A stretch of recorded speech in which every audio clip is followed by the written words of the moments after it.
In early 2014, Ukraine was in crisis. Massive protests in Kyiv, called the Euromaidan or Revolution of Dignity, forced pro-Russian President Viktor Yanukovych to flee to Russia in February after over 100 protesters were killed. Russia saw this as a Western-backed coup and moved quickly to protect its interests.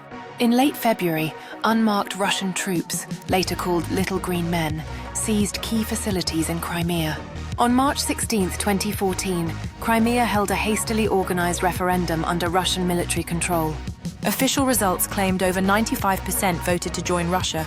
Turnout was said to be 83%. Most Western countries and the UN General Assembly called the vote illegal and did not recognize the results.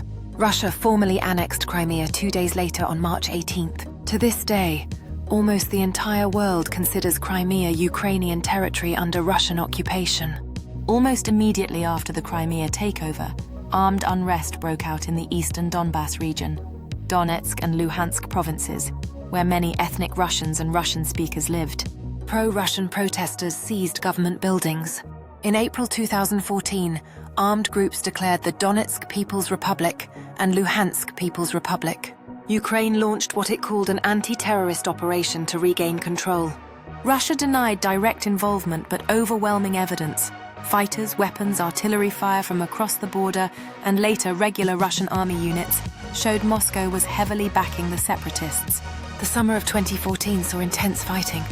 In July, separatists, using a Russian Buk missile system, according to international investigators, shot down Malaysia Airlines flight MH17, killing all 298 people on board.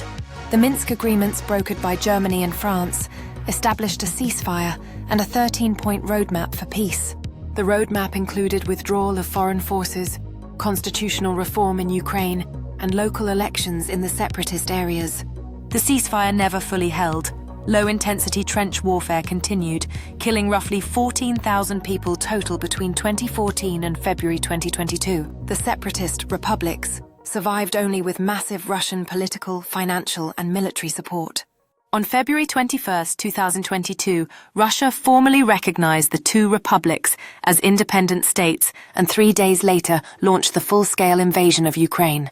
So from 2014 to early 2022, Crimea remained annexed and quietly integrated into Russia, while the Donbas War became a frozen then simmering conflict that claimed thousands of lives and displaced over 15 million people until Russia turned it into an all-out war.